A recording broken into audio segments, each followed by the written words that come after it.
Jazz is that music your granddad plays. It's that one song and that one advert that you can't get out of your head. Do you remember that nice ambience at that fancy restaurant last week? That's jazz, baby. But how would you describe it? Impossible. No music genre can be described like that, man. It is a crazy melting pot of different styles. Chaos and freedom of expression.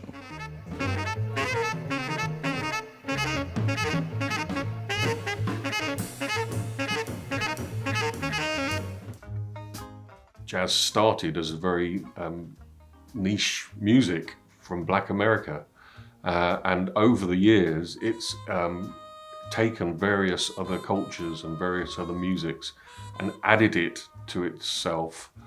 It was a dance music. It was this music that you would hear in like a bar, especially during like Prohibition, during the 20s and stuff like that. In the 30s, when swing came around, and it became, well, it was still a dance music, but it became a lot more of a upper class kind of music. And then there were some jazz musicians who, in the mid-40s, started to feel like they wanted to make it more of a, like an art music of a sort. All jazz and possibly all popular music comes from this wonderful present of Louis Armstrong being sent down to the world with his sense of time and musicality and syncopation that has become sort of the backbone of music in the last 100 years. I see trees of green.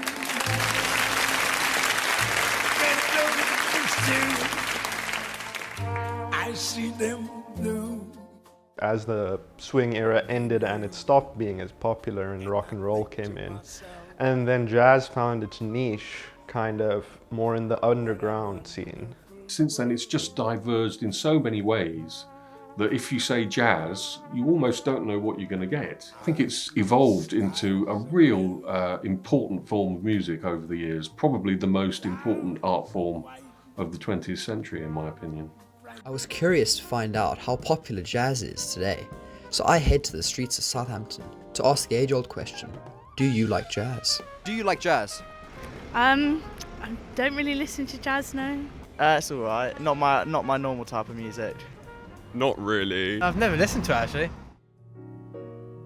Okay, if people clearly don't care about jazz anymore, why? I know a lot of non-jazz listeners who hate it. And I think it's because they don't have an understanding of improvisation and spontaneous composition. If I said to you tonight, let's go and hear some jazz, that could mean anything. A lot of music genres, including jazz, get kind of boxed into like a specific vibe that people kind of expect from it. And with jazz, there are, I find, two main ones that you will encounter with people. That it's chill background music to like play in the background of a dinner, and that's what jazz is to them.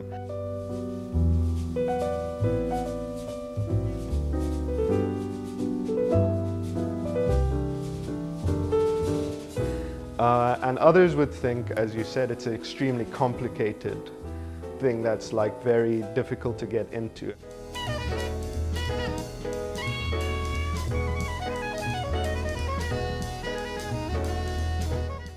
The Fast Show that was around in the 1990s when I was younger had a sketch which sort of parodied the jazz club, and I don't think that did us any favours in the long run. Hello, and welcome to Jazz Club, bringing you all that's best in the world of jazz. Nice. It's, to most people, it's just kind of a lot of noise. There's a lot of instruments interweaving with each other, and that makes it hard to start listening to because it's complex from the start. It's very chaotic, and for a lot of people that are entering a new genre or a new interest, they don't want it to be complex, because if it's too complex, it's overwhelming, and I don't want to touch something that's overwhelming in my free time. Well, although it follows the original 32-bar AABA structure, instead of providing a harmonic departure from the A section, the bridge resolves the rising chromatic pattern. Great, wonderful, desolate shore. Well, there you have it. Clearly, jazz is just too complicated for us normal people. I mean, I personally think we should just leave it to the professionals, you know? Leave it to the academics, those who are smart enough to understand the music. I mean, we should just sit back and give up. I mean, it's just that complicated. Thanks for watching, everyone. You're still here? Jeez, you guys don't give up, do you? All right then, here we go. I would do some kamikaze listening. I just looked across at my record, seen Thelonious Monk. Get yourself a Thelonious Monk record. There are no bad ones. There'll be sidemen on there, like Sonny Rollins perhaps, and then you can take the next one. And don't worry about having a sense of history or knowing what's happening. It'll take you all over the place. There's a whole world out there that'll fascinate you, you know. That's the sound of this.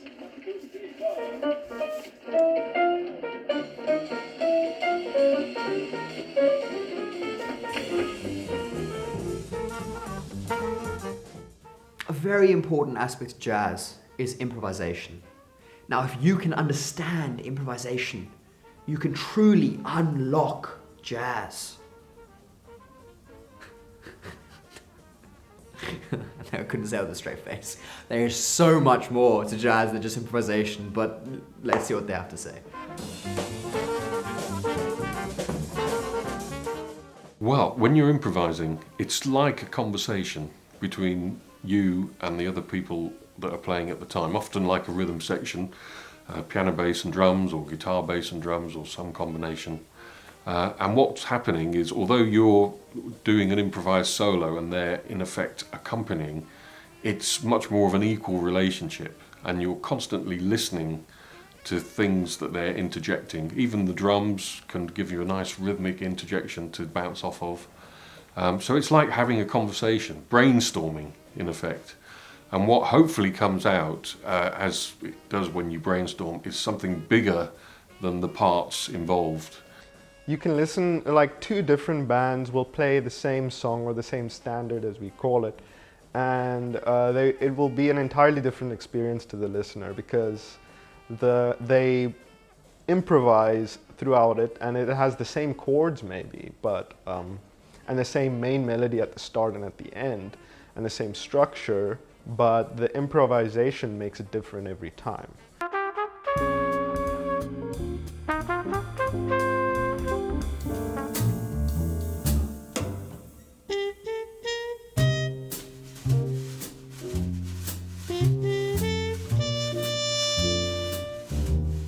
So now you understand how to get into jazz. You understand how to explore the genre. But Michael, I hear you cry. I want to sound like I know what I'm talking about right now. Well, there's a simple fix, my friends. It's called name dropping. Just learn a handful of musicians and just drop them into conversation when you're talking about jazz. All the pros do it. Why not you?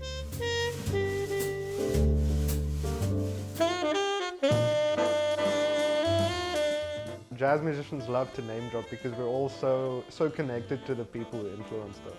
Dexter Gordon, Charlie Parker, Acker Bilk, Jim Hall, Too Many Zoos, Miles Davis, Bud Freeman, Cannonball Adderley, Bobby Knight's Great American Trombone Company, Alpha Mist, John Coltrane, and Frank Rossellino.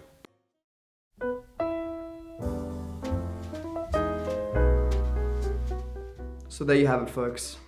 You now hopefully understand how to really explore the genre and truly listen to some jazz music. I mean, you also now know how to speak about it and chat amongst your friends. I mean, truthfully, no one really knows how to speak about jazz. It's more a description of feeling, if anything else. Jazz is like the middle child. It's often forgotten, but when put into the spotlight, it really does shine. Why do you like jazz? Freedom and open-endedness of it.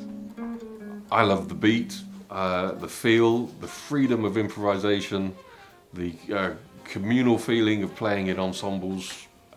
It's just great. It's cool, it's fun.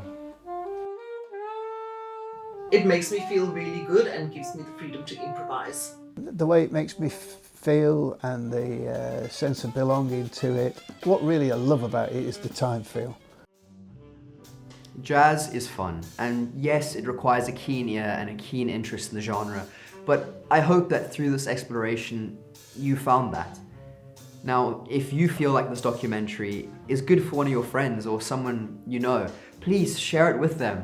And if not, keep it to yourself. Thanks for watching.